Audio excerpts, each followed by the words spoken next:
Olá, ouvinte, seja bem-vindo ao nosso programa sobre a série clássica Além da Imaginação. Eu sou a Angélica. Eu sou o Marcos. Hoje vamos aí para o episódio número 17, a temporada, né, Marcos? Chegando lá nos seus finalmente, logo mais está acabando.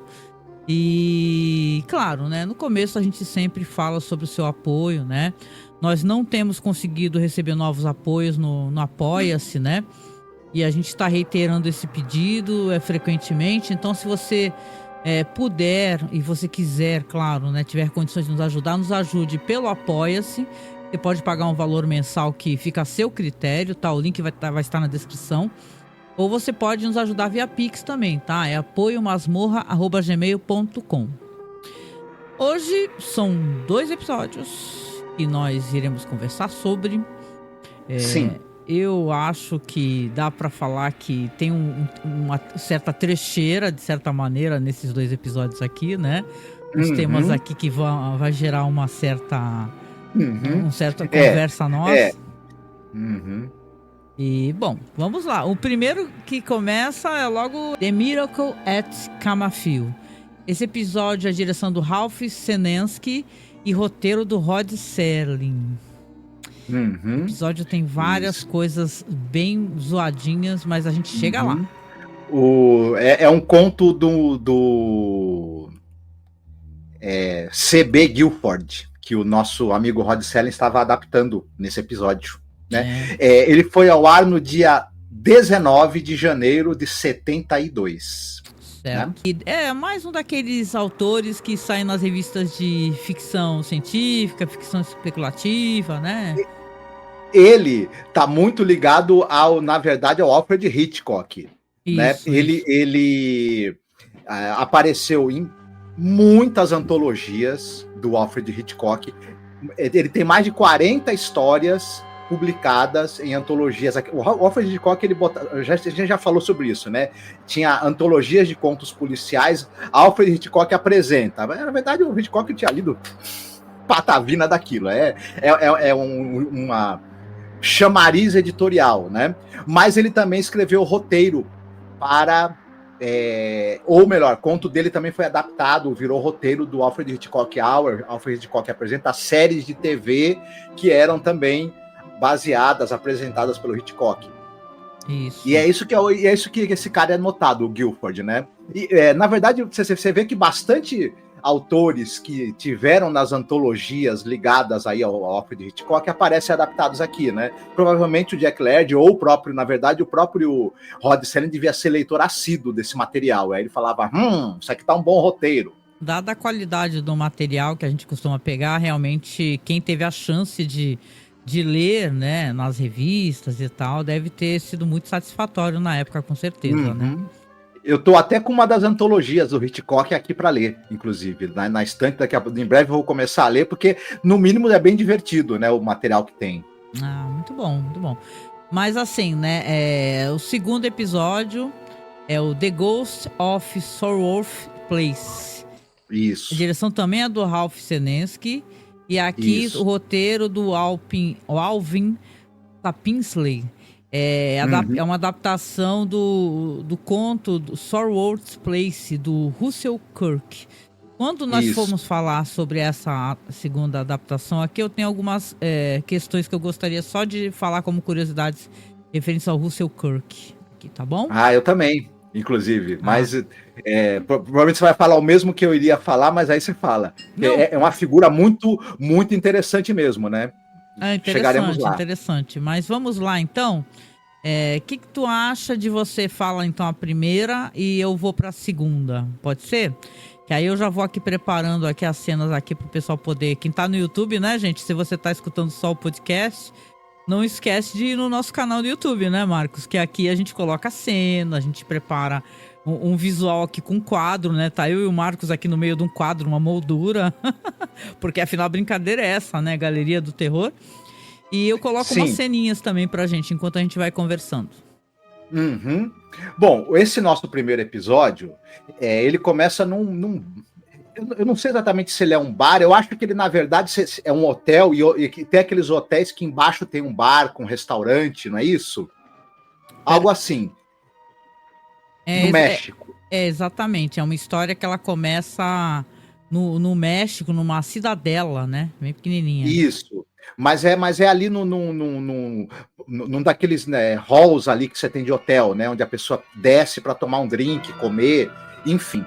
Isso. E nós temos ali uma moça chamada Gay Melkor, que é vivida pela Julie Adams. Ela está ali, né, tomando o drink dela direitinho, e tem um sujeito, né, o chamado Charlie Hogan, que é vivido pelo Harry Guardino. Ele começa num papo pra cima dela: oi, tudo bem? Posso pagar uma bebida para você pra gente conversar e tal? Ela fica meio assim, mas ele, um cara bem insistente, né? E ela acaba falando: não, ok, tá, pode pagar uma bebida para mim, pode sentar aqui pra gente conversar e tudo mais. E aí ele fala: eu vou te contar uma história, posso? Ela fala: pô, você vai aceitar o não como resposta se eu disser que você não pode contar uma história para mim? Não, não vou aceitar o não, quero contar a minha história. Ela: tá bom, né? Já o cara me pagou, eu vou ficar escutando a história dele. Acontece que a hora que ele começa a contar a história, ele começa a contar a história de um tal de Joey Melkor. Lembre-se, a gente fala, o nome dessa moça é Gay Melkor. O cara tem o mesmo sobrenome que ela, o cara da história que o cara tá contando. E ele vai contando a história de alguém que, na verdade, supostamente, durante um acidente envolvendo, se eu não me engano, um ônibus, né? Fingiu que teria sofrido nesse acidente um grave dano na coluna e ficado paraplégico, e cobrou uma indenização altíssima, né? E ele vai contando essa história e tudo mais. E tá fingindo até agora, né, que é paraplégico. E esse cara, né, esse Joey Melkor, esse pilantra, ele, por conta dele ter feito isso, ele tá sendo vigiado e seguido por um detetive particular que trabalha para a seguradora, que quer provar o golpe que ele deu, né? E ele até fala: pô, você tá aqui numa cidadezinha do México, né, com as pessoas aqui que não tem nada, e você aí gastando dinheiro, né, esse tal de Joey, esse pilantra, o seu marido, né, gastando dinheiro, né, de uma indenização que ele ganhou através de um golpe. Bom, ela, né, diante dessa história, ela fala: com licença, eu quero ir embora, não tô gostando desse papo. E a partir daí nós vamos ficar sabendo que eles estão nessa cidadezinha do México porque o cara conseguiu dar o golpe, conseguiu receber o dinheiro, e ele tem intenção. Só que é o seguinte, ele tem que fingir que é paraplégico. Como é que ele faz para parar de fingir? Nessa cidadezinha tem um famoso santuário onde teria aparecido a Virgem Maria, né? E onde se operam milagres. Ele quer ir até esse santuário para falar que na ida ao santuário, através das orações, ele foi curado do estado dele, e aí ele poder viver normalmente sem precisar fingir que é paraplégico, com o dinheiro que ganhou da indenização que ele conseguiu através de uma fraude. Será que ele vai conseguir? Temos aí a nossa história. Bom, essa é uma história aqui que é importante a gente apontar, que ela tem várias questões de um olhar do homem branco ali, estadunidense, para um povo que ele acha ser um povo empobrecido, sem cultura, né? Primeiro que quando esse cara tá olhando, que é o investigador, que depois a gente vai descobrir que é o investigador, ele tá olhando por uma grande procissão, né? As pessoas ali de noite, indo para aquele santuário. E, claro, é uma adaptação de um outro cara, né? O C.B. Guilford, que sinceramente, eu tava dando uma olhada na biografia dele, eu não vi ele em nenhum momento um estudioso da cultura mexicana, nem nada do tipo. Então, é uma história cheia de furos, tá? Porque, primeiro que esse cara, ele sofreu esse acidente, que diz que ele se fala que ficou paraplégico e fez um monte de exames, e foi constatado que sim, ele estava paraplégico, porque ele ia ao tribunal numa padiola, deitado, e é tudo muito furado, né? Tipo assim, são várias facilitações para que a gente aceite o que o roteiro está apresentando, né? Uhum. Chega a ser um pouco triste e até chocante a gente ver que é o Rod Serling, né? Que é o cara que adaptou, né? Isso. Essa história. Mas é importante assinalar que não é a primeira vez que isso acontece. Uhum. E já aconteceu em Além da Imaginação de diversas maneiras diferentes. Nós vimos um episódio, que eu não sei se tu vai recordar o nome dele, mas o pessoal que acompanha The Twilight Zone é que nem nós aqui, nerd de The Twilight Zone, vai lembrar que tem um episódio do Jesus Alienígena, que é uma coisa você fala, que merda que é essa, né? Que bosta é essa do Jesus que chega numa cidadezinha e tem outro Miguelito. Parece eu vou explicar a questão do Miguelito. Eu tô brincando, isso também é uma maneira meio... né? Mas só pra gente colocar aqui. Tem outro menininho também e tal. Cara, as interações desse episódio, elas são cômicas, né? Isso. Tem uma personagem mais pra frente que ela só fala graças. Ela fala graças várias vezes, como se ela não soubesse falar espanhol, só soubesse falar graças. Provavelmente a atriz não sabia mesmo falar espanhol, né? Mas é um negócio assim que só para ilustrar o que você está falando, para o público também visualizar, o México aqui, essa cidadezinha do México, ela é retratada como uma cidadezinha rural, que só tem casebres primitivos. As mulheres todas se vestem igual, todo mundo veste aquela espécie de túnica com sombreiro, isso em pleno século XX, anos 70. Gente, o México, a cidade do México e adjacências, ela é uma cidade que ela tem digamos assim, a grande cidade do México, né? Que nem você tem a grande São Paulo, a grande Nova York, etc. Tem 23 milhões de habitantes, pra vocês terem uma ideia. É uma cidade moderníssima. Enfim, as cidades pequenas no México também tinham prédios, como tinham ruas asfaltadas, carro, normal. As pessoas usavam calça jeans, as pessoas não andavam de sombreiro nos anos 70 no México, em qualquer lugar, assim. Assim, parece que eternamente, quando alguém vai retratar uma vilarejo no México, parou sempre no século XIX. E não, claro que um vilarejo do México, em 1970, parece qualquer vilarejo de qualquer lugar dos anos 70, inclusive americano. Tem todas as modernidades que tinham nos anos 70, de vestimento, de tudo. De construção, é uma escolha, né?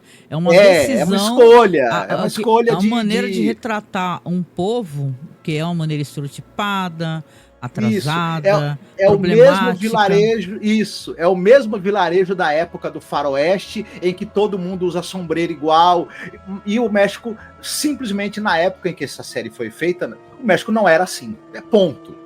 Né? Basicamente os caras querendo pegar um tesouro de Sierra Madre e levaram pra vida aquele visual lá e não atualizaram nunca aquela história, né? Isso. Mas aqui, detalhe, como eu falei, não é a primeira vez que isso acontece, porque tem esse episódio, qual é o nome desse episódio do menino que encontra o Jesus Alien?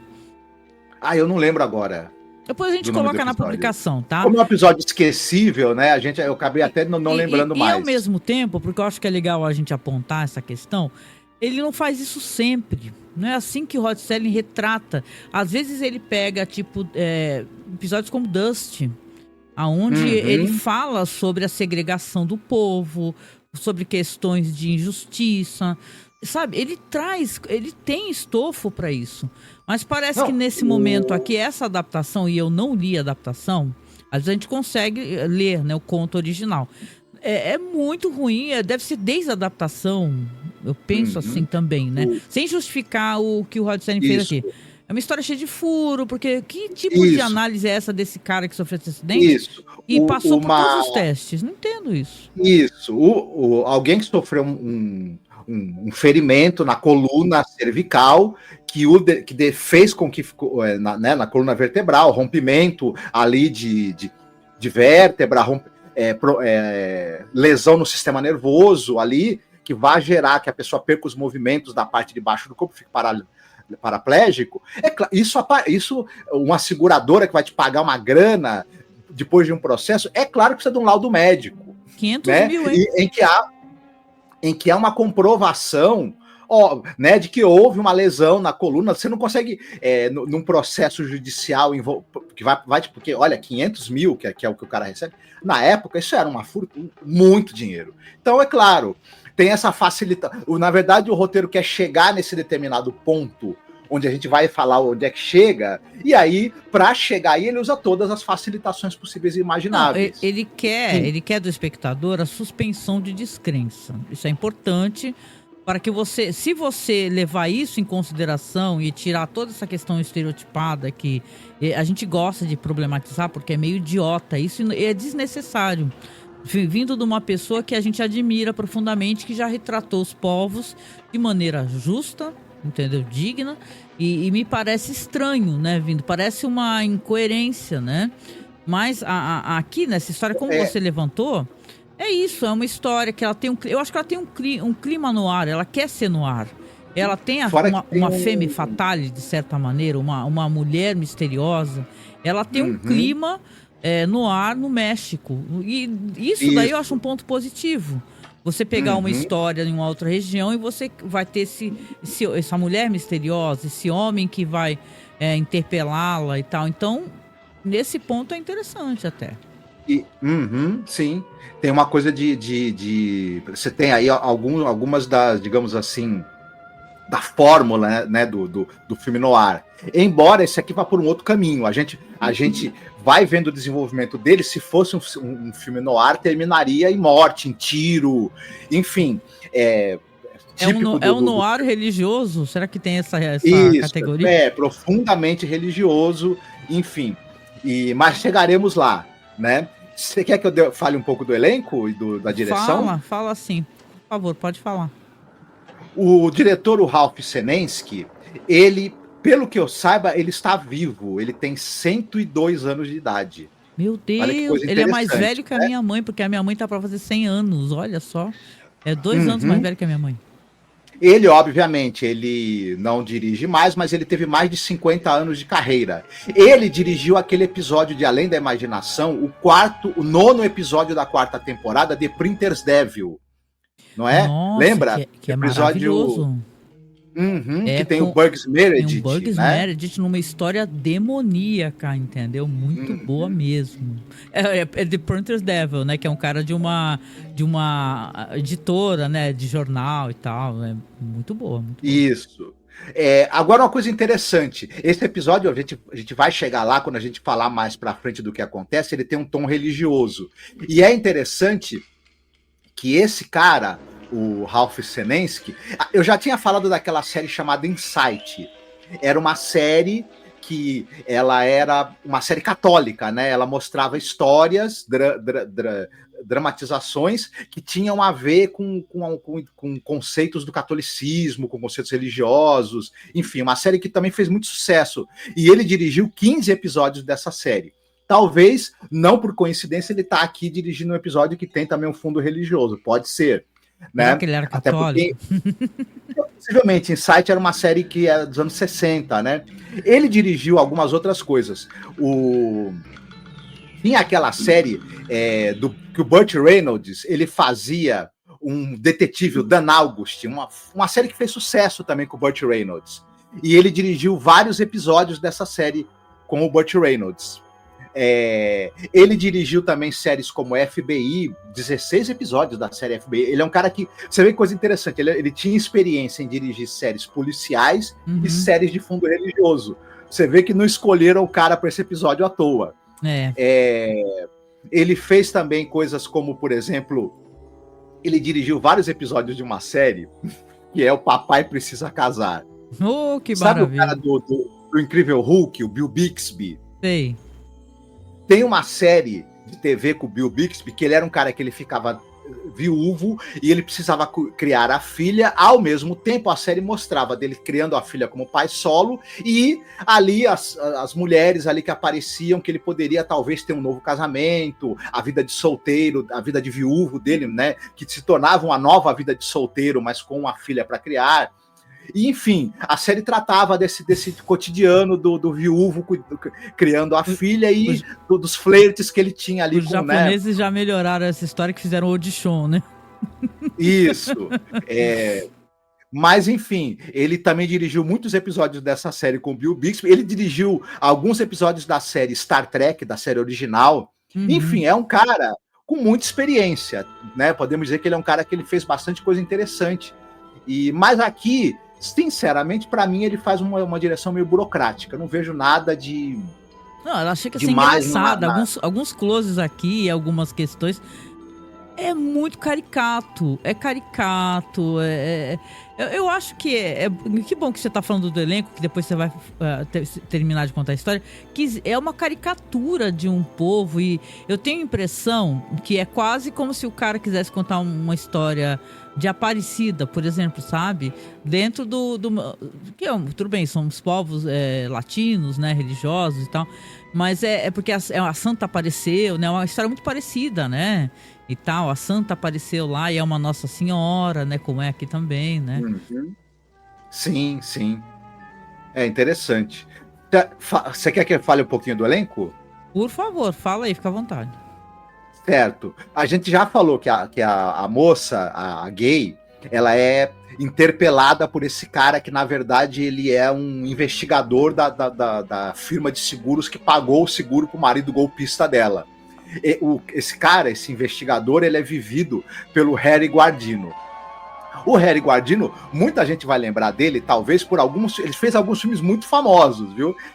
Sabe O Rei dos Reis? Aquele filme do Nicholas Ray, que é A Vida de Jesus? Ele fez o Barrabás nesse filme. Tem até aquela famosa cena que Barrabás é libertado e Jesus é condenado. Nossa, eu lembro desse filme. Eu sou de família católica, né? Aí a gente assistia, falava, esse Barrabás malvado, e olha só, né? E isso, era o Harry Guardino. Mas tem a história do Barrabás, teve um filme sobre Barrabás depois também. Isso. Né? Mas o Rei dos Reis passava todo ano, né? No final de ano na Globo, né? Sim. Durante muito tempo, né? O pessoal se cansou de ver esse filme. E aí, ele também tem o Dirty Harry. Lembra do personagem do Clint Eastwood? Uhum. Ele faz o Tenente Bressler em 2 filmes do Dirty Harry, o Perseguidor Implacável e o Sem Medo da Morte. Ele também participa do filme Punhos de Aço, do Clint Eastwood, que é aquele cara, aquela lutador, caminhoneiro, tinha um macaco. Vocês vão lembrar. Muita gente adora esse filme, eu nem assisti. Isso, são 2 filmes, é o Punhos de Aço e Doido para Brigar, Louco para Amar. Não sei, se eu revesse esses filmes hoje, o que eu pensaria? Na época que eu era criança, eu gostei, hoje eu acho que eu acharia uma bomba, provavelmente. Mas ele também trabalhou muito em teledramas, inclusive Playhouse 90. Olha, e ele tá nos anos 50 e 60, esse cara ele tava em filmes famosos, viu? Ele, por exemplo, ele tá nos filmes Os Bravos Morrem de Pé, que é um filme do Lewis Milestone com o Gregory Peck, um filme de guerra famoso. O Lewis Milestone é aquele cara que dirigiu Nada de Novo no Front, um grande diretor de filmes de guerra, inglês, né? Já falamos que ele foi o Barrabás, né? Ele tá num filme do Don Siegel, aquele filme O Inferno é para os Heróis, outro filme de guerra que tem o Steve McQueen. Uhum. Ele tá no filme também policial Os Impiedosos, do Don Siegel. Ou seja, nos anos 50 e 60, esse cara, o Harry Guardino, ele tava aí escalado em filmes famosos e importantes, com diretores também importantes, tanto ali dos anos 50, quanto diretores da nova Hollywood, como o Don Siegel, por exemplo.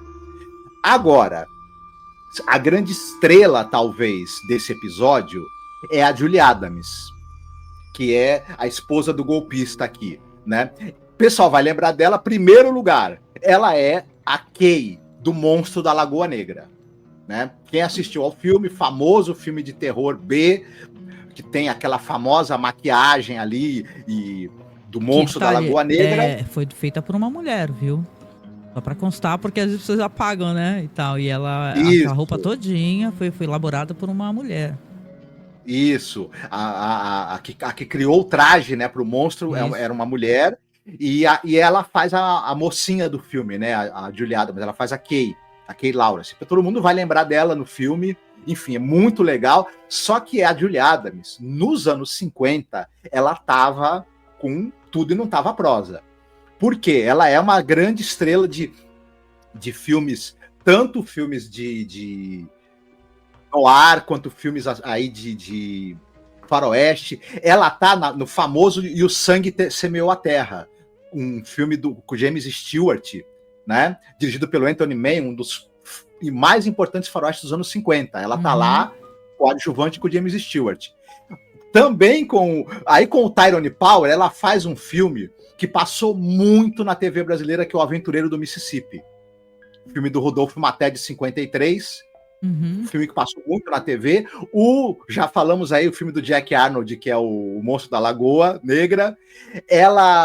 Aí depois, nos anos 50 e 60, ela vai aparecer muito em séries de TV que são policial, séries de TV de policial e de western. Eu não vou citar todas porque ela tá em tudo que é série de TV de western e policial. Ela trabalhou muito, essa mulher. Ela é uma estrela, né? Eu vou falar que eu acho que a atuação dela é uma das melhores coisas do episódio. Assim. Sim, ela é uma atriz muito boa. O James Stewart, aquele grande astro de Hollywood, era comum esses astros depois ganharem um show deles na televisão. O James Stewart tinha o Jimmy Stewart Show, em que era uma comédia de costumes ali, e ela fazia a esposa dele, né, no show. Porque eles trabalharam juntos algumas vezes também no cinema em filmes importantes, como eu já citei aqui. Então, quando foram fazer a série de TV com o James Stewart, chamaram ela para contracenar com ele. Eles tinham uma química muito boa junto os dois. Ela também está em séries como Kolchak, por exemplo. Mais recentemente, ela está em séries como Lost, CSI New York. Ela está na adaptação para a TV dos 6 personagens à procura de um autor, aquele famosa peça do Luigi Pirandello, ganhou uma adaptação para a TV dirigida por aquele ator, o Stacy Kitt. Talvez vocês lembrem dele de Deadwood, né, por exemplo. Sim, e tem episódio de Twilight Zone, né? Isso, exatamente. E o Stacy Kitt, aí é o grande ator, o Stacy Kitt, ele tá como diretor também. Enfim, ela tem uma carreira muito longa, uma carreira que ela fez filmes e séries muito importantes, e ela é a grande estrela desse episódio, com certeza. O marido pilantra dela, também vale a pena a gente falar um pouquinho dele, que é o Ray Danton. O Ray Danton, ele começa a carreira dele dirigindo filmes de terror e B. Olha, aí sim. Ele dirigiu um filme de vampiro, que é o Death Master, filme conhecido de vampiro. Ele dirigiu o filme Psycho Killer, também outro filme B, que tem a Julie Adams, acabamos de falar dela, ela tá no filme Psycho Killer. Ele dirigiu 25 episódios daquela série de TV Quincy MD. Lembra a série do Jack Klugman, que ele é um legista e que foi precursora do CSI? Sim. Ele, né, tá lá dirigindo. Ele também foi ator, por exemplo, em Faroeste dos anos 50. Ele e a Julie Adams, olha só, eles estão no famoso filme Hienas Humanas. Caraca, que títulos, né, nacionais maravilhosos. Hienas Humanas. Passou na TV esse filme. Ele tá no Fora da Lei também, outro filme com Jack Arnold. Ele tá no filme Loucura Assassina, filme do Abney Birbman, que é um cara que dirigiu vários episódios de Além da Imaginação. Falamos dele, falamos desse filme. Lembra? Muito. Quando a gente falou do episódio The Dummy. Nossa, The Dummy é fantástico, tá? Isso. A gente falou que o Abney Biberman fazia uns filmes de suspense, Loucura Assassina entre eles. Esse cara também, ele também fez uns filmes na Itália. Entre eles, ele fez uma das versões italianas do 007, que no filme era o Mike Gold, não era o James Bond, era o Mike Gold, o 007 italiano. Ela é a versão suecada. Isso, uma das versões suecadas. Enfim, aí também ele também participou de séries aí, tipo Havaí 5-0, São Francisco Urgente, enfim.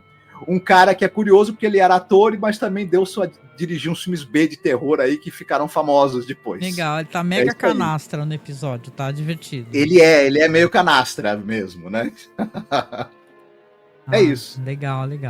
Então eu vou sugerir que você conclua aqui, que aí a gente dá nossas considerações aqui para poder falar do final, etc, né? Bom, a gente vai ficar sabendo que esse cara, esse sem vergonha, o Joey Melkor, ele tá realmente lá no hotel com a esposa dele, com a gay. Ele não tá paraplégico coisa nenhuma, tanto é que aparece a sombra dele em pé conversando com ela. A gay, ela tá tendo os crises de consciência por conta de que ela sabe que eles estão dando um golpe e tudo mais. E ela até fala pra ele, eu tô desconfortável com isso daí. Ele chega, aperta o pulso dela e fala pra ela, olha, se você der com a língua nos dentes, ele ameaça ela de quebrar os ossos, quebrar os braços, quebrar as pernas dela, né? Negócio horroroso. É uma cena Você vê feia. que ele é uma pessoa horrorosa mesmo. Ocorre o seguinte, ele vai realmente lá para o santuário, levado pelo pessoal por uma maca. Ocorre o seguinte, o investigador também vai, porque ele quer ver esse golpe aí, né? Como é que vai ser feito. Mas tem a coisa do menininho com a mãe. Isso, eu ia chegar lá. Tá. A gente acaba percebendo o seguinte, no caminho eles encontram um menino cego e a mãe, e o investigador até fala, pô, deixa eu levar esse menino, fala pra mãe, eu levo ele nas costas, tá? No caminho até o santuário. E ele vai levando o menino pro santuário. Ocorre o seguinte, quando esse menino vai até lá e vai até o altar ali e tudo mais, o menino realmente fica com os olhos curados. E isso é uma coisa interessante, que se a gente estava reclamando do roteiro do Jack, do Rod Serling, aqui ele faz uma coisa interessante, porque no momento em que ele mostra que o menino foi curado, ele estabelece pra gente que milagres realmente talvez aconteçam nesse santuário. E aí ele prepara o que vai acontecer, que o cara é levado lá para dentro do santuário, o Joey Melkor, o golpista, ele fala com o padre, pô, o padre fala, você veio aqui, ora e tenha fé, e o cara fala pro padre assim, não, fica sossegado que eu vou sair andando daqui, se aveste não. E realmente, daqui a pouco ele simplesmente levanta da maca e sai andando. Claro, ele não estava paraplégico, era um golpe. O problema é que, a partir do momento que ele sai da porta do santuário para fora, ele imediatamente é ofuscado por uma luz, né? E ele começa a falar, poxa, eu não estou enxergando, me ajudem, pelo amor de Deus, e ele está completamente cego. Ele acaba sendo punido por alguma espécie de justiça divina, né? Por ter tentado usar o santuário ali para dar um golpe, e aí a gente termina o episódio com ele cego, e a esposa dele indo embora junto com o investigador, e ele ficando lá cego, né? Se deu mal. É como eu falei, é uma história cheia de cacuetes, né, e tal. Tem essa parte aí, o tempo todo que ele encontra o menino deixou o óculos cair, né, o investigador pega e o menino estende os braços, ele fica com pena, leva a criança, e aí estão indo lá aquela procissão toda, né, ele vai ter uma troca com o padre, vai ter uma conversa com o padre, e é uma das conversas mais maravilhosas que eu já vi, né, porque é aquele negócio de, ai, como é que é, né, que é isso aqui, essas muletas, essas coisas penduradas aqui. Aí o padre fala, são os milagres que acontecem aqui, né? E assim, mas como é que fazem as pessoas que não têm os seus milagres, né? E vêm aqui pedir. Elas confiam em Deus, né? Porque Deus é amor e então Deus deu aquilo pra elas têm que conviver. É uma troca bem assim, mesmo que tu fala, caralho, que, né? É isso aí, né? Fé é isso, né? Mas você vê que o padre é falante de inglês, isso é importante, né? Esse personagem que é o padre, ele fala inglês e conversa com ele, né? O investigador tá ali muito chateado e tal, e esperando aquela pessoa chegar. E ele chega com a padiola, né? Você vê que todas as pessoas, as naturais da região, pelo que me parece, elas estão ali fora ajoelhadas por algum motivo. Eu não entendo porque que elas não estão dentro da capela, né? E eles não, ele entra com a padiola e tudo, e ele fica lá dentro, né? E como você falou, ele dispensa o padre. Ele fala assim, meu filho, padre, você quer que eu reze por você? Não, isso aqui é entre eu e Deus, pode deixar que a gente se resolve aqui, né?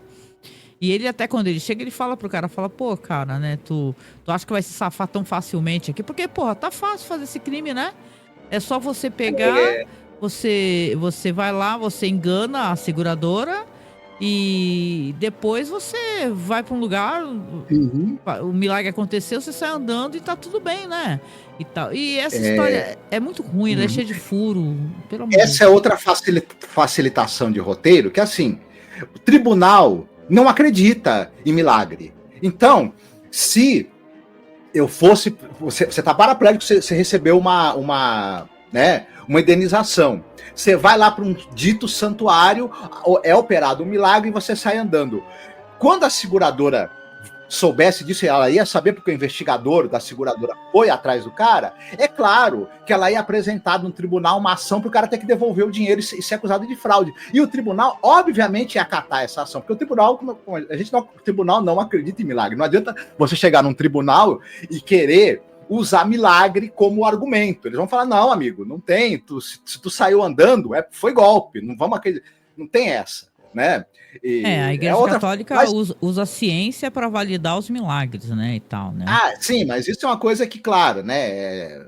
Enfim, só quem é realmente religioso leva a sério isso. Um tribunal não vai. Então a gente sabe que não. Mas é mais uma facilitação. Assim, como você falou, a suspensão de descrença da gente tem que estar no topo, né?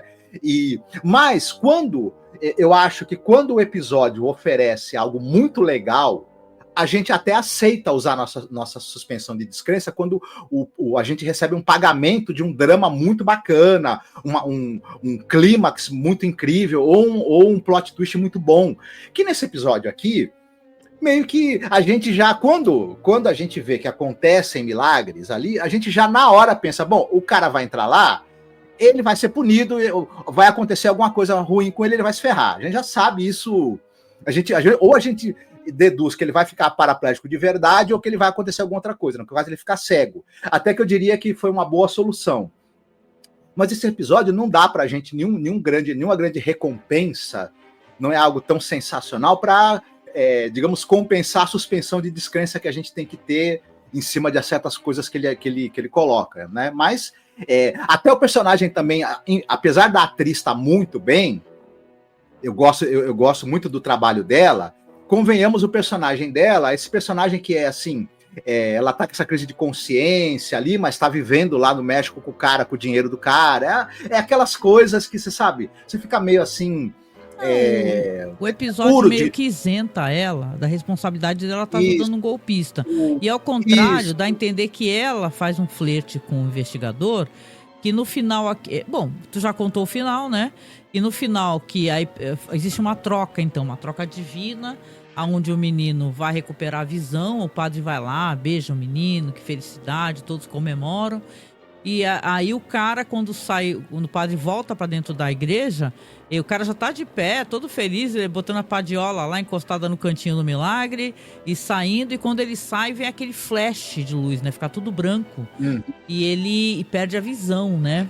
E tal. Então, eu lembro que quando nós assistimos aquela maravilhosa minissérie, né? Do Flanagan, lembra? Aquela lá dos milagres, lá, Missa da Meia-Noite. Ela aborda muito bem o quanto uma cidade, ela pode voltar a ser centro turístico. A gente sabe que isso é possível, porque isso acontece aqui no Brasil pra caramba, onde existem possibilidades de milagres, né? Então você tem aqui uma cidadela, aonde ela é conhecida pelos milagres, mas tem pouquíssimas pessoas ali em cena, porque sim, é um episódio que tem baixo orçamento. Então você vê que ali... Imagina um lugar, imagine a romaria, gente, que está acompanhando, de pessoas de todos os lugares do mundo, num lugar onde existem milagres comprovados, de certa maneira. Isso seria grande, gigante romaria, uma cidade com uma infraestrutura gigantesca, desde de questão de acesso para turistas, a hotéis, etc. Nada seria... uma coisa. Quem sabe, né? É uma falta de visão, né? Tudo bem, gente, é um episódio de baixo orçamento, que tem que ter suspensão de descrença, ok. Mas tá tudo muito mal estruturado aqui. Quando o menino recupera a visão, você não tem nem sequer a sensação de grandiosidade dessa cena. Parece que tá todo mundo acostumado a ver milagre lá. É tudo muito caricato. A criança, por sinal, atua muito mal, tá? Muito mal mesmo. O menino tá se divertindo. Agora você imagine, a criança, quando ela recuperasse a visão, ela ia ficar completamente, ainda mais o menino que a gente deduz que ele é cego de nascença, ele ia ficar desnorteado e maravilhado, e todo mundo lá ia ficar completamente, imagina. Mas, e como você falou, lá dentro do santuário tem trocentas muletas que o pessoal teoricamente deixou porque voltou a andar. Então aquela cidade seria conhecida no mundo todo, seria um negócio... quando ele dá aquele grito e eles voltam lá pra vê-lo, né? Ele tá cego e ele já sai todo um cego assim perfeito, né? Ele sai aquele cego estilo sou cego há muito tempo, porque já sai andando não tropeça em ninguém, não cai, Isso. já sai A no pessoa- melhor estilo, né? E saca, chorando e tal, e vai ter uma cena que Isso. a cena, as cenas todas não tem menor impacto pra gente enquanto espectador. Ela é muito caricata, é um episódio muito ruim, sabe? Tá todo mundo muito ruim no episódio. A não ser a atriz que eu acho que ela realmente tá muito boa, tá? Mas é assim, alguém falou pra figurante mãe do menino, fale graças. E ela fala graças umas 5. É a única frase que ela tem no episódio é graças. Então isso daí soa pra gente, novamente, como a visão de alguém apresentando um povo e, porra, meu, é muito injusta, sabe? Quer dizer que, então, você, estadunidense, você tá indo pra um lugar ermo, maravilhoso e desconhecido, onde ocorrem milagres verdadeiros. Ah, tá, cara pálida. Uhum. Né? Pô, e é uma pena, porque de certa maneira essa ideia, ela é uma ideia interessante. Ali, se fosse desenvolvida de uma outra maneira, poderia ter gerado algo curioso, algo realmente interessante, né? Faltou talvez ter um pouco mais de peso essa coisa dos milagres, faltou ter um pouco mais dessa coisa do drama criminal também, né? Do noir. Perderam a oportunidade de fazer um bom episódio. E tem uma cena meio ridícula. O episódio termina com ele colocando óculos. O óculos dele caiu, o menino dá pra ele. Aí ele coloca, tem 2 imagens da Nossa Senhora em cada lente. E virou o tema do banner aqui do episódio, porque é de uma trecheira violenta, assim, né? Se você olhar pelo lado do trash, ele é divertido, tá? Ele é um besterol. Vira uma coisa mais divertido. Engraçada. Talvez, se ele fosse um episódio de Além da Imaginação, porque até que ele tem uma história que poderia até se encaixar ali um pouco no que seria, mas com a narrativa que os diretores do Além da Imaginação costumavam colocar nos episódios, com aquela fotografia em preto e branco, com todo aquele esmero que o Além da Imaginação tinha, talvez fosse muito mais interessante, por exemplo.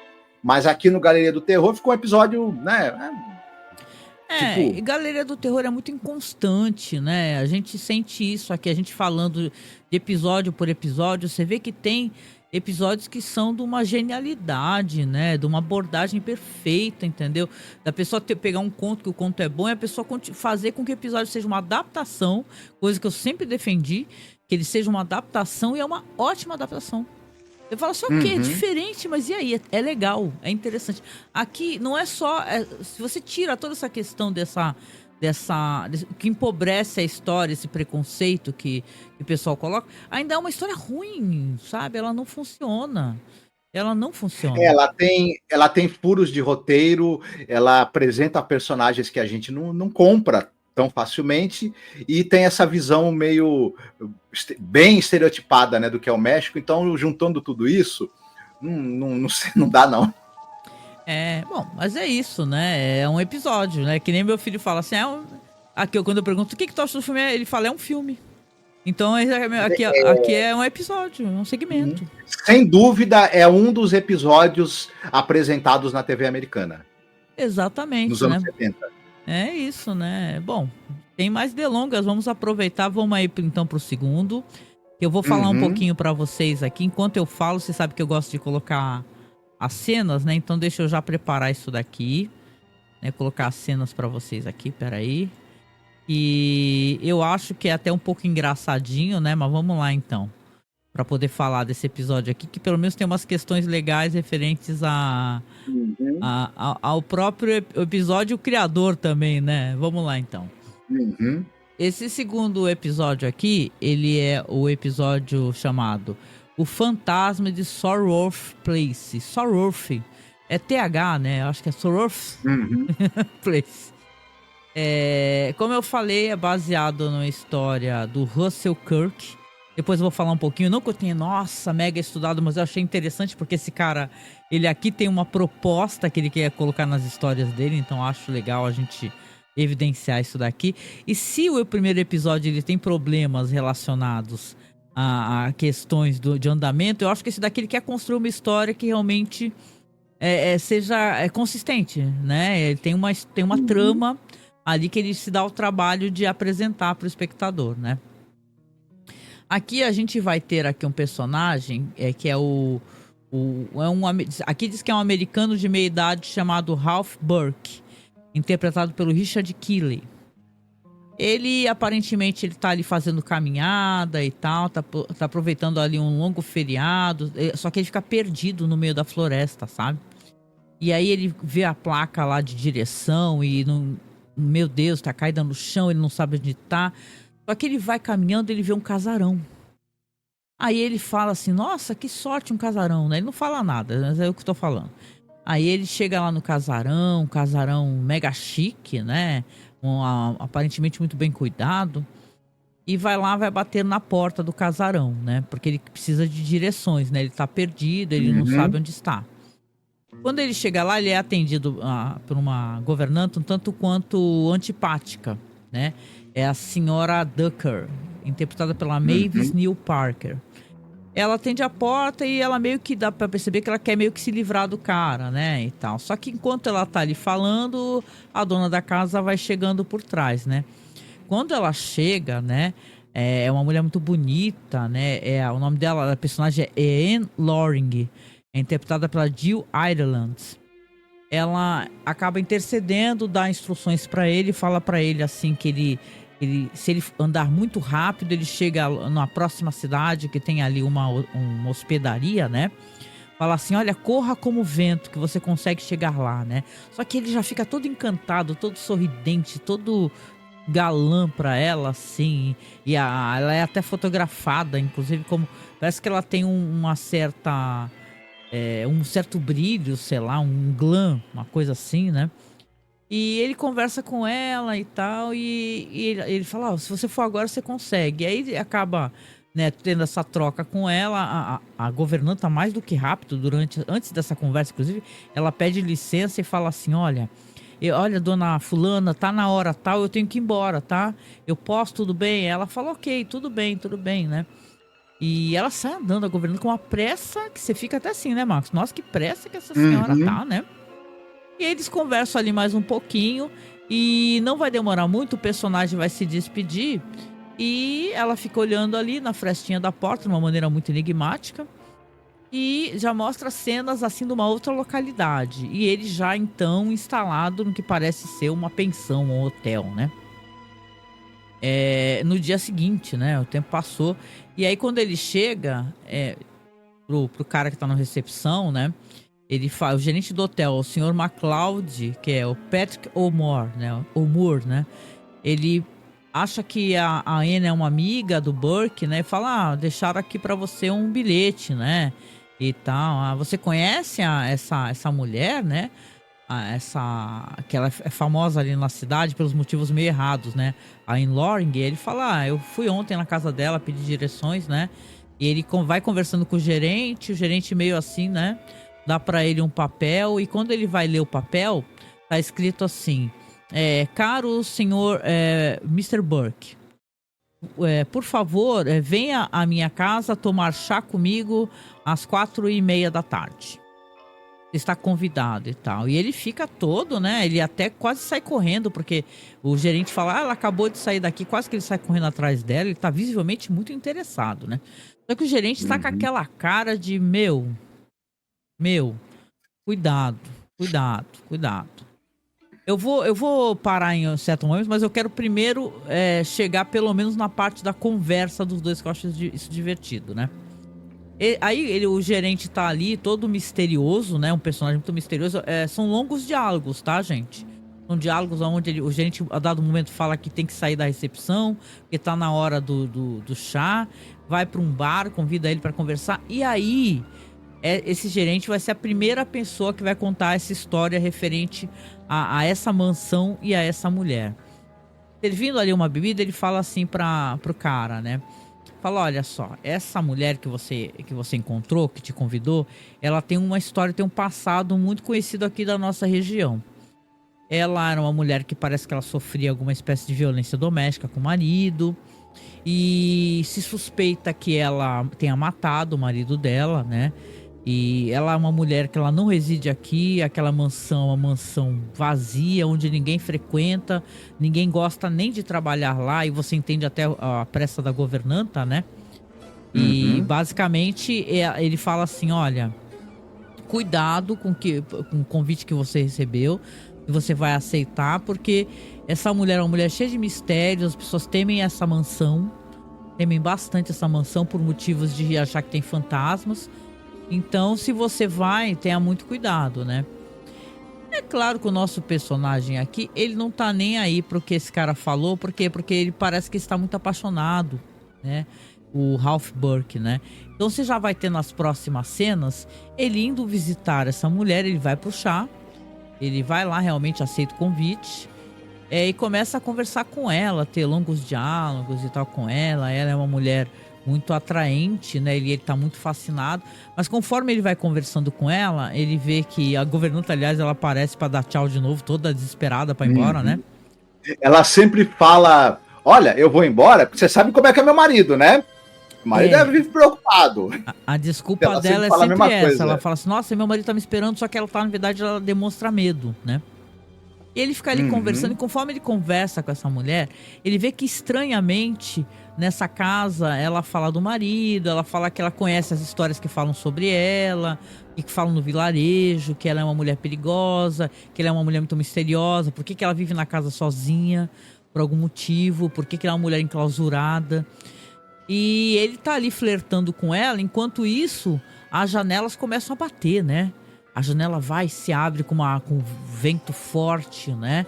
E ele se oferece para fechar a janela. Quando ele fecha a janela, ele vê ao longe um homem parado do lado de uma árvore.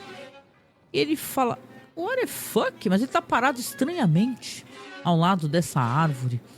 Então ele esfrega o olho assim, olha de novo e fala, pera, tem uma pessoa parada ali. Só que ele olha de novo, não tem ninguém parado ali, né? Então, eu vou deixar aqui nesse ponto pra gente falar um pouco sobre questão de elenco. O diretor, tu já falou, né, que é o mesmo diretor.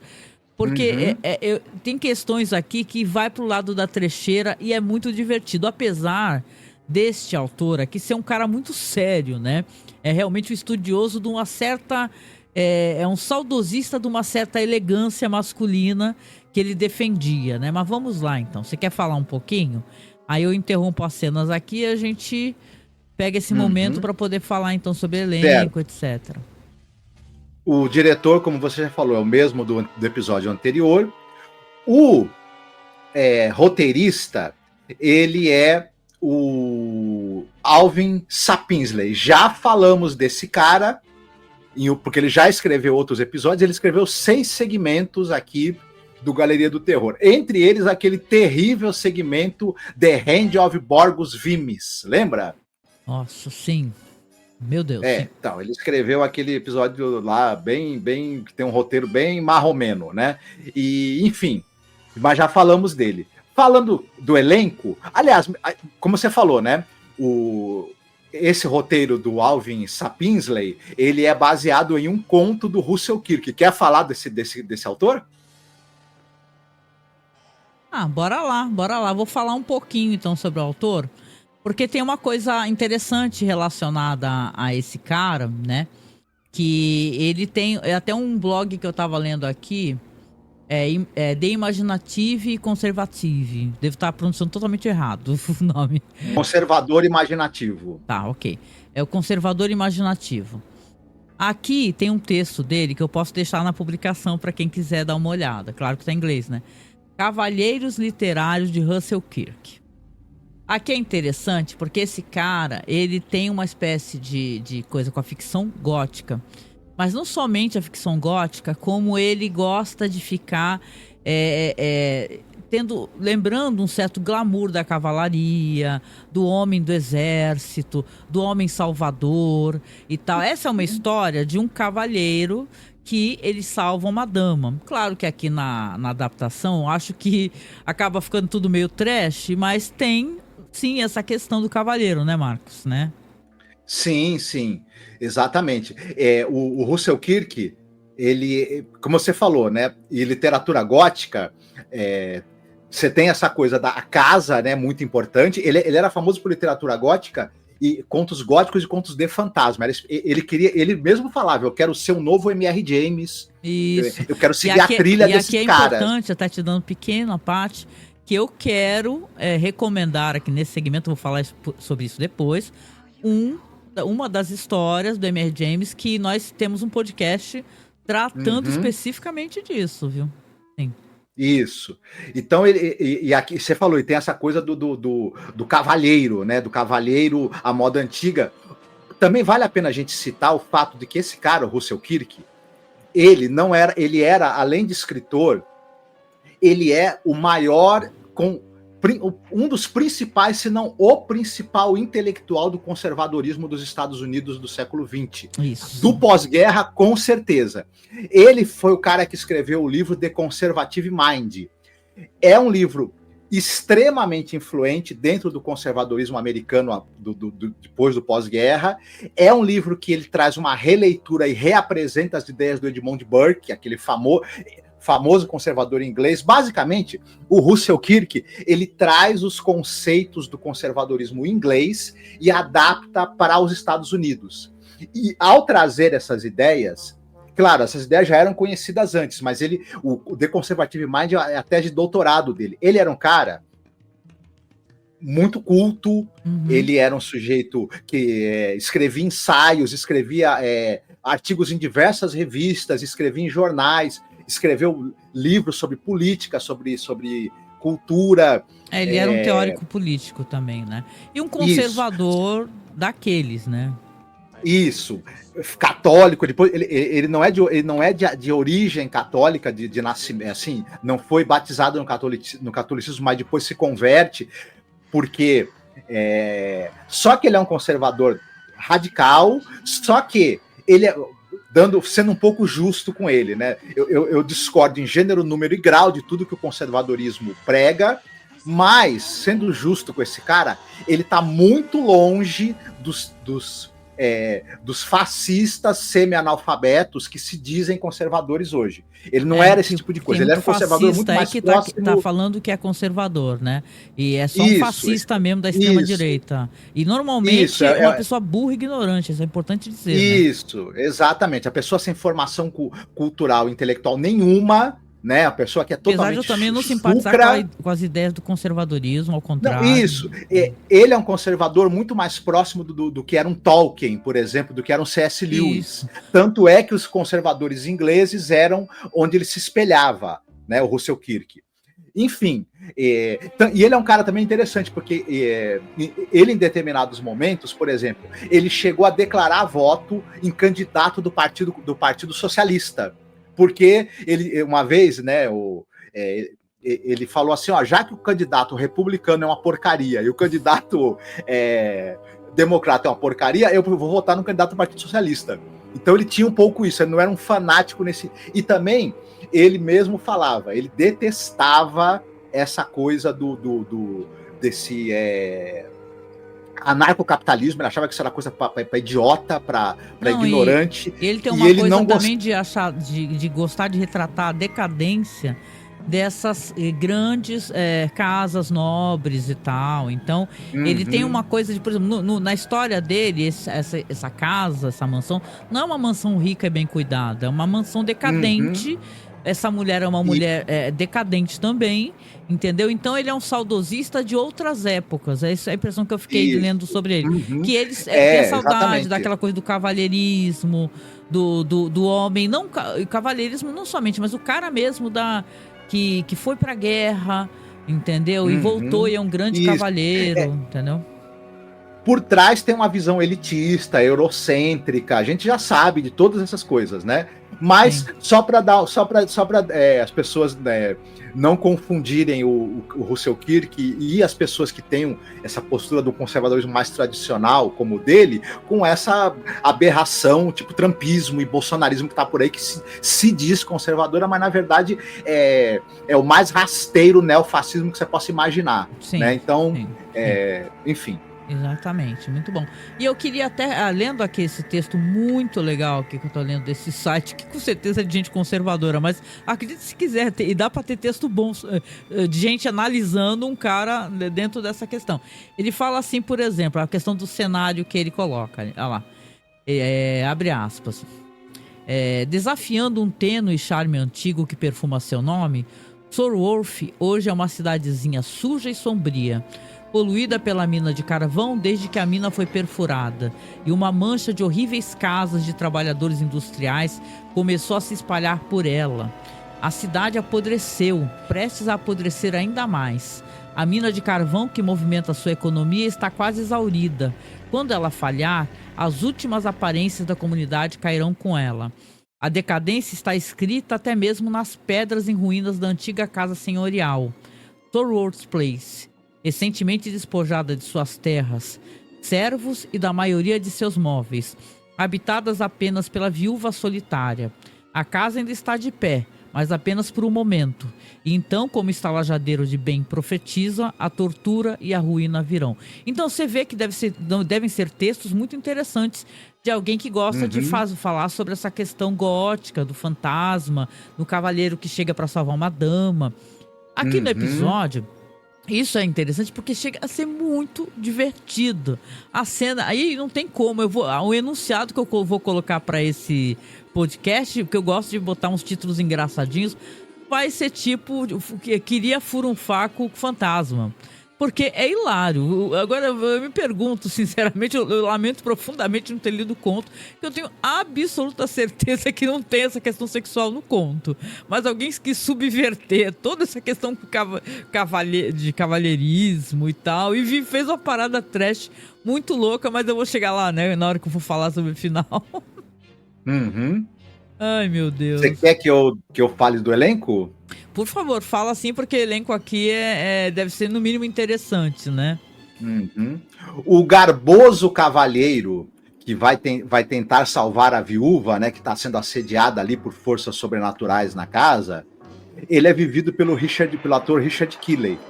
E vocês talvez lembrem dele, do piloto do Galeria do Terror.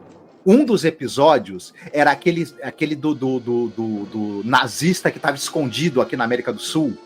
Sim. Escape, Rota de Fuga, lembra? É legal esse episódio, sim. Ele era o cara que fazia o nazista, só que ele tava com uma maquiagem para ter uma cicatriz na cara, lembra? Uma coisa assim. Olha, legal, tá reconhecível. Mas era o Richard Keeley que estava vivendo esse papel. Ele é um cara que ele nos anos 50 fez alguns filmes importantes. Ligado ali ao filme noir também. Ele do Eduard Dmytryk, aquele diretor importante, ele fez o Volúpia de Matar, 8 Homens de Ferro, né? Ele trabalhou com o Samuel Fuller no filme do Anjo do Mal, também no Sementes da Violência, do Richard Brooks, dramas criminais, como vocês devem estar imaginando, dramas criminais dos anos 50, filmes noir, né? Já nos anos 60, 50, ele participa de teledramas também, Playhouse 90 e outros. Ele também participa de séries, né, de suspense. Ele participa de filmes religiosos também, até hoje. Até hoje não, até perto de quando ele faleceu, ele participou de filmes religiosos. Uma hora ele foi Pedro num filme, no outro ele foi Lucas, enfim. Esses filmes religiosos para televisão, sabe, essas coisas. Ele também está num filme importante do Richard Brooks, que a gente já comentou, que é A Procura de Mr. Goodbar, né? Um famoso drama sobre alcoolismo dos anos 70, em que você tinha a Diane Keaton, que ela é aquela mulher solitária que ela vai de bar em bar, bebendo e se metendo em relações tóxicas. Filme famoso, filme importante dos anos 70, passou na televisão, né? E ele está em muitas séries também de western e de suspense, ao longo dos anos 60, 70... Um ator aí também que teve, né, uma carreira também longa. Agora, a viúva que ele tá de olho, né, e que ele quer salvar, ela é vivida pela Jill Ireland. A Jill Ireland, ela é famosa, entre outras coisas, por ela ter sido esposa do Charles Bronson. Ela é famosa. E o que acontece? Ela é um dos... Isso. E ela é um dos grandes casos de nepotismo no cinema. Por quê? Quase tudo que é filme do Charles... Quer dizer, não dá para dizer que ela tá em tudo que é filme do Charles Bronson, porque, assim, quem é da nossa idade, quem é mais novo, não faz ideia da quantidade de filmes que o Charles Bronson fez na vida. O Charles Bronson é talvez o maior nome do cinema de ação dos anos 70. Talvez não, acho que com certeza. Então a quantidade... E ele era um cara que ele fazia filme nos Estados Unidos, na França, na Itália... Ele faz um filme de ação em tudo que é lugar. E a Jill Wyler, que era esposa dele, tá em muitos filmes dele. Citando, ela começa nos anos 50, fazendo comédias românticas. Nos anos 60, ela faz alguns outros filmes de crimes. Por exemplo, ela tá no filme A Lei dos Corruptos, em que ela contracena com o David McCallum. Ela também tá num filme chamado Tão Jovem e Tão Má. Então ela faz uns filmes no ar ali, uns filmes de drama criminal nos anos 60. Ela participa de séries como Star Trek, Agente da Uncle, e aí quando ela conhece o Charles Bronson e casa com ele, aí vai longe. Na Europa, ela faz com o Charles Bronson O Passageiro da Chuva, filme famoso que passou na TV brasileira, Cidade Violenta, Visitantes da Noite, tudo filme que passou aqui no Brasil, passava na TV direto. Ela tá em filmes importantes do Charles Bronson, assim, digamos assim, do melhor que ele fez. O Assassino a Preço Fixo, aquele famoso filme dele dos anos 70, que depois teve várias refilmagens ruins, mas é um filme maravilhoso. Ela tá no filme. Ela tá no filme Valdez, o Mestiço, passou na TV 1 bilhão de vezes, o filme El Tino, né? Que o título original do Charles Bronson, um filme famoso dele também. O Lutador de Rua, filme do Walter Hill, famoso filme também do Charles Bronson, um dos mais importantes filmes aí também de ação dos anos 70. Ela está no filme, claro, contracenando com ele. E na série Desejo de Matar, que é uma série enorme, que ninguém aguenta, com o Charles Bronson, ela está em vários filmes. Meio que a partir do momento em que ela casa com ele, boa parte da carreira dela está em ser coadjuvante nos filmes dele. Mas, fora isso... Ela casou com ele e precisa trabalhar, e é isso aí, malandro, né? Isso. Mas fora isso, ela tá em várias séries e outros filmes também, muito assim também na linha do drama ou do filme policial, mas é isso. E ela era uma atriz muito interessante, eu acho. Ela era uma figura muito interessante, assim. E é curioso como ela tem algo de misterioso nesse filme, nesse episódio aqui, e eu acho que apesar dela ter uma atuação muito contida, ela usa algumas coisas, assim, por exemplo, nunca piscar em cena, que acabam dando um toque muito de mistério, assim. Ela não é uma mera donzela em perigo. Ela sabe como dar alguns toques na atuação dela para gerar algo de misterioso e chamar a atenção, assim, de deixar uma pulga atrás da orelha na gente quando a gente assiste ao episódio. Eu achei ela uma atriz muito competente aqui. Ah, eu também, eu gostei dela, né? É que o desfecho do episódio, ele é muito trash, né?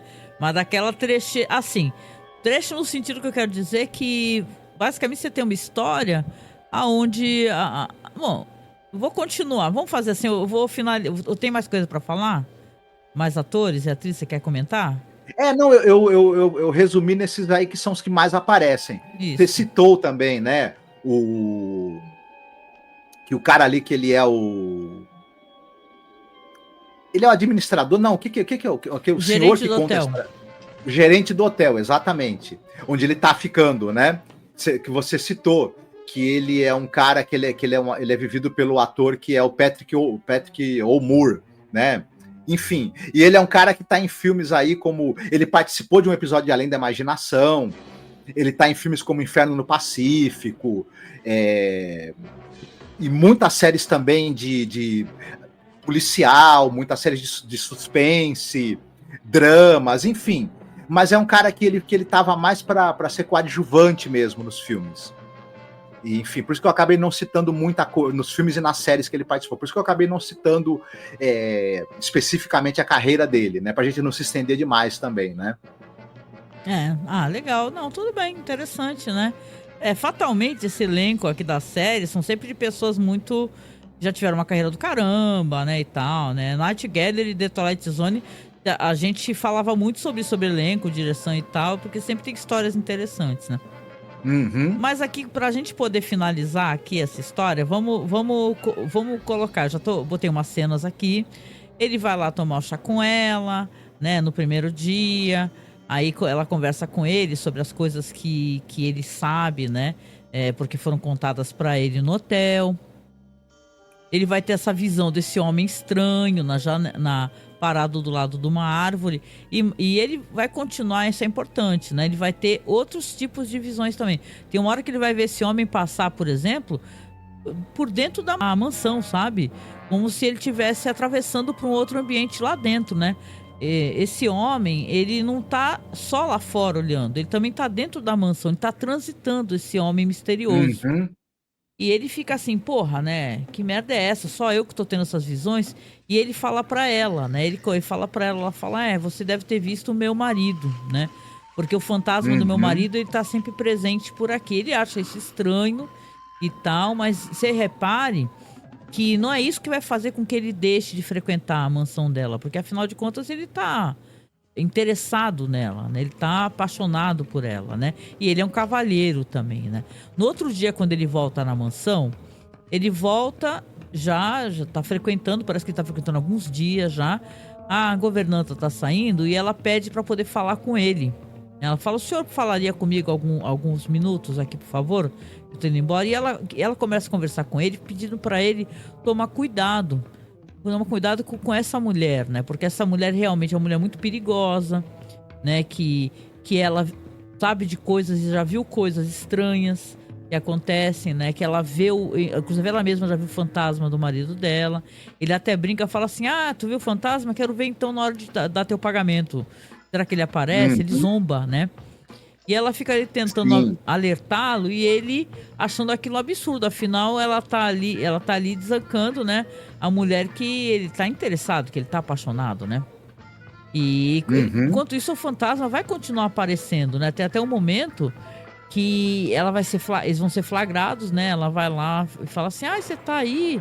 Eu tava te esperando, né? Você tá aí, que bom.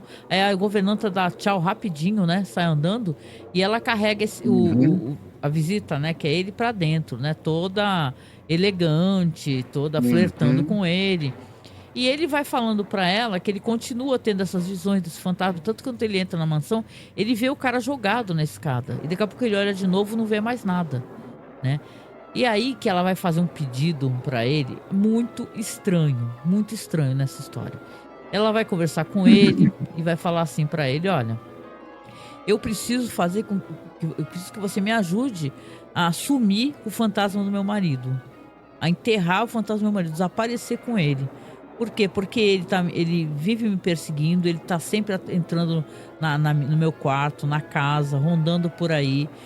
As pessoas têm muito medo dele, por isso as pessoas também têm muito medo de mim, né? As janelas vão batendo, né, e tal, enquanto eles estão conversando. E você vê que ele tá propenso a aceitar, né? Tanto que tem um momento que ela vai falando com ele abraça, né? Ele abraça e ela fala pra ele uma coisa que é importante nesse segmento. Ela fala assim, não existe nada nessa terra de Deus viva que eu ame. Aí o que acontece? Ela faz esse pedido pra ele. Ela fala assim, olha, você pode me ajudar? Então, esse pedido, né? Quando ele escuta esse pedido dela, ele abraça, né? E como eu disse, ele fala assim que não tem... que ele vai ajudá-la, né? Imagine, né? Ela pode contar com ele. E ela já dá a entender, vendo que ele tá muito interessado, que nada vivo no mundo interessa a ela. Isso é uma coisa muito suspeita de se falar, né? Então essa noite ele começa a fechar todas as janelas, todas as portas. Ele, né, vê se está tudo seguro e ele vai falar para ela da escadaria, onde é seu quarto? Do qual ela olha assim, ela fica com uma cara meio de, né, surpresa, né, de maneira desagradável, né? Aí ele fala para ela, não se preocupe que eu não tô te perguntando onde é seu quarto para invadir o seu quarto, de maneira alguma, né? E sim, eu quero que você vá pro seu quarto, por favor. Aí ela até fala, você vai ficar montando guarda na minha porta? Ele falou, não é capaz de eu dormir, eu vou ficar acordado a noite inteira aqui rondando pela casa e se esse fantasma aparecer, nós vamos afastá-lo, eu vou acabar com esse fantasma. E aí você se pergunta, né, ok, como é que você vai acabar com um fantasma, né? Mas ele tá lá com a velhinha lá e tal, ela sobe as escadarias, ele continua então fazendo essa vigilância na casa durante a noite. E ele vai ver, assim, andando pela casa, tem certo momento que por algum motivo, isso é uma cena muito estranha, né? Primeiro ele olha novamente, tem essa cena que eu acho que é um frame parado, tá? Do fantasma na mesma posição pela janela, ele olha, tá parado lá fora. Aí ele fecha a janela com toda a pressa do mundo, acende a vela que apagou e tal, e vai continuando andando nos ambientes. Só que uma coisa estranha acontece. Tem um momento que essa mulher, que deveria estar lá em cima no quarto, ele vai olhar um barulho assim pra trás, ela tá tipo destrancando a porta. Por que ela estaria destrancando a porta? Ele vai segurar ela, não deixa ela abrir a porta, fala, volta pra cima. Por que você tá fazendo isso? O fantasma vai entrar, eu acabei de ver ele lá fora. Volta pra cima, por favor. Ele segura ela e pede pra ela subir as escadarias, ela sobe de novo as escadarias. E ele é muito burro, porque ele resolve ele mesmo ir lá fora. Só que ele vai lá fora, a porta ficou destrancada, né? Ficou aberta. Quando ele vai lá fora olhar, o fantasminha rapidão, que é o fantasma rapidão esse daí, ele entra rapidinho assim, né? Pelas costas dele, né, Marcos, né? Ele olha pra árvore, não tem fantasma nenhum, só que o fantasma já, ó, tá ali, passa por ele rapidinho, rapidinho. Ele fica desesperado, porque ele vai tentar abrir a porta tá trancada, né? Lá dentro da mansão, você vê que esse fantasma já tá subindo as escadarias em direção ao quarto dela. Enquanto isso, o cara tá lá fora desesperado, meu Deus do céu, meu Deus do céu, meu Deus do céu, né? Tipo o urso do pica-pau, né? O Ralph Burke, né? E ele roda a casa, ele vê que o fantasma tá subindo as escadas, ele resolve quebrar uma janela, e pega e sai correndo, enquanto isso o fantasma já subiu as escadas, tá entrando, abrindo a porta do quarto dela, ela já tá nua, enrolado em lençóis lá, e o fantasma se aproximando, e o cara subindo as escadarias, e até que ele consegue chegar lá em cima, e quando ele chega e entra no quarto dela, ele dá de cara com o fantasma, né? E o fantasma olha pra cara dele assim, meio desesperado, né, e tal, ou assustado, ou então puto. É uma cena interessante, chega a ser engraçada, né? Meio, o que você tá fazendo aqui, né, na casa no quarto da minha mulher? E os dois se põem a brigar, uma briga física, né? Não é uma briga... O fantasma, ele não é intangível, né? Os dois brigam, quebra o pau, se joga no chão. E tem um momento que o fantasma sai do quarto, ele para no alto da escadaria. E o personagem aqui, o Burke, ele dá um salto pra tentar agarrar o fantasma, só que meio que salta pra morte. Por quê? Porque ele vai rolar a escadaria todinha, ele vai rolar toda a escadaria e vai cair morto lá no fundo, lá no final da escadaria, né? Por quê? Porque o fantasma apenas desapareceu. Olha que o fantasma tava tangível, digamos assim, durante a briga. Na hora que ele foi pular para dar né, voar no pescoço do fantasma logo no início da escada, ou melhor, no final da escada, né, o fantasma resolveu ficar intangível e o cara se estatela escada abaixo. Nossa, meu, é uma cena, né? E ela tá ali, né, por algum motivo nua, tirou as roupas, tá enrolada em lençóis, você vê visivelmente que ela tá nua. O cara morreu, só que passa alguns minutos, você vê que o cara vai aparecer na soleira da porta. Não o fantasma, que era o marido dela, e sim o próprio Ralph Burke. E aí ela percebe que, na verdade, não é mais o Ralph Burke, é o fantasma dele. Enquanto o relógio bate ali a 0 hora, né, à meia-noite, você vê que alguma coisa aconteceu e o fantasma dele subiu as escadarias. Quando ele sobe e começa a conversar com ela da soleira da porta do quarto, e ela vê que que na verdade já é o fantasma, ela sorri, né? E convida pra ele, vem aqui, né? E ele olha pra ela, não posso, só daqui a 1 ano. Porque aí você vê, né? Porque ela falava que o marido tinha falecido fazia 1 ano e aparecia lá toda noite, estava infernizando ela.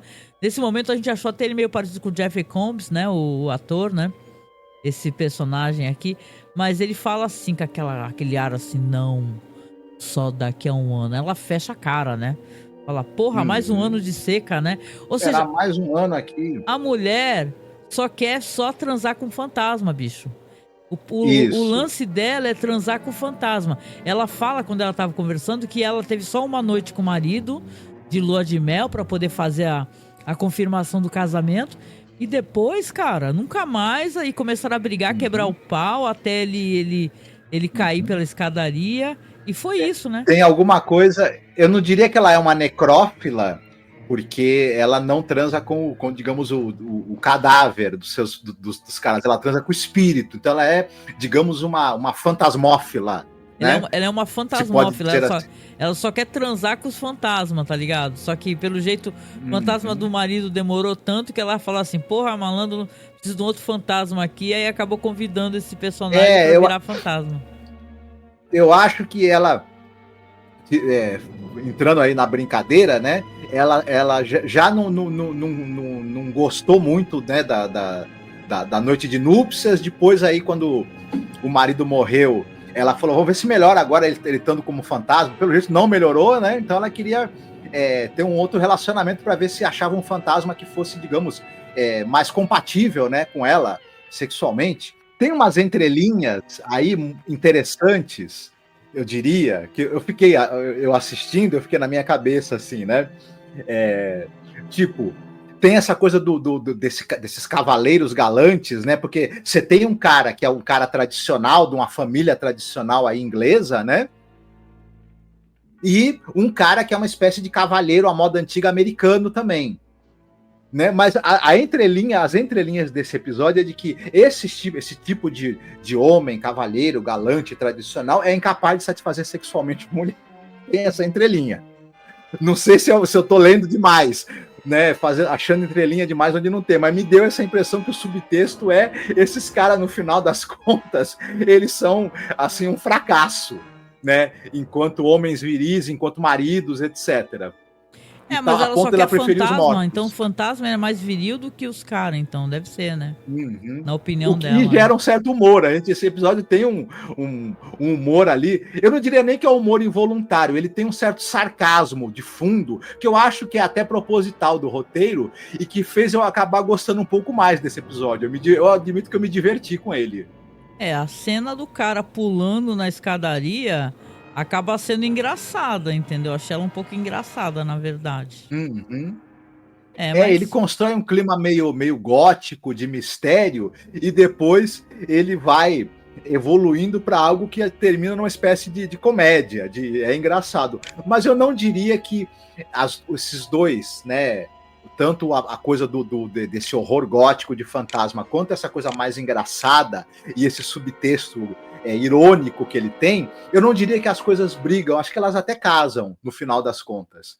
E, enfim, né?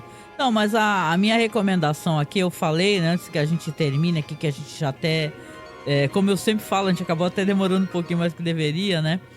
E a gente gravou um podcast que saiu no Natal, porque tem aquela tradição, né, do britânico e tal, do Reino Unido, que é de contar histórias de fantasmas, que é uma tradução que foi iniciada pelo autor, o M.R. James, né? E aí eu chamei o nosso amigo lá, o Rodrigo Fernandes, né, do Reminiscência de um Lorde Velho, e a gente teve a maior conversa, porque tem várias adaptações para a TV britânica das histórias do M.R. James, histórias natalinas. E uma dessas histórias, ela é muito sinistra, porque é justamente uma história de fantasmas prestes a invadir uma casa, entendeu? E você tem todo esse segmento do fantasma, ele subindo as escadas e tal, são fantasmas de crianças, né? De um velho que era um cara malvado, um tanto quanto torturador, né? Por sinal, é muito bonita porque tu faz a leitura dos trechos dos contos, né? Só pra falar que a gente se esmerou nessa edição, né? Então, se você escutar lá, tem o Marcos fazendo a leitura de alguns trechos dos contos, né? E também tem os episódios, viu? O Rodrigo até postou no blog dele, eu repostei também. Então fica aqui a recomendação, tá? Mas agora, pra gente poder terminar, qual é o segmento que você achou mais legal entre esses dois aqui? Eu gostei mais do segundo. Desse que é o The Ghost of Sorworth Place. Porque, como eu te falei, né? Esse episódio, primeiro, ele me manteve no suspense. E em segundo lugar, eu me diverti. Eu diria que ele é muito, mas muito menos assim, ele tem muito menos pretensões a ser uma fábula moral do que o primeiro episódio, que tem o roteiro do Rod Serling, né? O primeiro episódio, para mim, ele tem essa pretensão de ser uma fábula moral, que tem uma mensagem, e para mim, no final das contas, não funcionou. Eu só achei que no final é meio bobo, mas esse episódio aqui, o segundo, ele pode até ser meio bobo, só que ele é assumidamente isso, né? E eu acabei achando bastante engraçado e bastante divertido. Eu gostei. Bem mais, eu diria, do segundo episódio. Eu gostei, né? apesar de não achar nenhum dos dois muito bons, né? Achei, assim, Eu gostei, apesar de não achar que nenhum dos dois são episódios maravilhosos. Ah, nenhum dos dois é excepcional, mas o segundo é mais legal. E tem umas atuações, eu acho mais interessante. Por incrível que pareça, apesar dos atores do primeiro episódio estarem se esforçando para dar um peso dramático para os seus personagens, eu achei mais interessante a atuação dos dois personagens principais desse episódio aqui. Enfim, e pelo menos me trouxeram uma boa diversão, né? Mas tá longe de ser um dos melhores episódios ou segmentos tenha sido ruim de assistir. Da série. Mas eu tenho a impressão que, assim, são episódios legais, poderiam ser piores, né? A gente já pegou episódios piores, né? Mas o primeiro, que infelizmente é o segmento do Rod Serling, o roteiro dele é bem... Pelo amor de Deus, você fica... Que horror, né? E em termos de direção e narrativa, é meio burocrático. É o que você espera de um episódio de TV, de uma série, não tem nenhuma grande sacada em termos de narrativa, assim. É aquela coisa feita direitinho, mas que não tem... nada que chame muita atenção, infelizmente, né? É isso, né? Então, acho que a gente chegou aqui, né, no final do nosso programa. Eu quero agradecer você que esteve aqui até esse momento. Lembrar que seria legal se você curtisse e compartilhasse essas publicações, seja no Spotify ou seja no YouTube. Lembrar que a gente precisa do seu apoio também. Nos apoie, tá? A gente faz esse pedido, a gente não faz de maneira gratuita, ou a gente está realmente precisando de ajuda para poder manter os nossos podcasts, nossos programas, a nossa pasta do OneDrive e por aí, né? Tentar de alguma maneira, inclusive nossa vaquinha, né? Que a gente tem uma vaquinha da Webcam, que a gente também fica na descrição aqui. Se você clica, aparece lá a nossa vaquinha, tá? Participe da nossa vaquinha para ajudar a gente a conseguir uma nova Webcam, né? E é isso, né, gente? Então, desejo para vocês aí uma ótima semana. Se cuidem muito. E a gente se vê no próximo programa sobre Galeria do Terror. Fiquem todos muito bem, cuidem-se e a gente se vê em breve. Beijo, tchau, tchau. Tchau.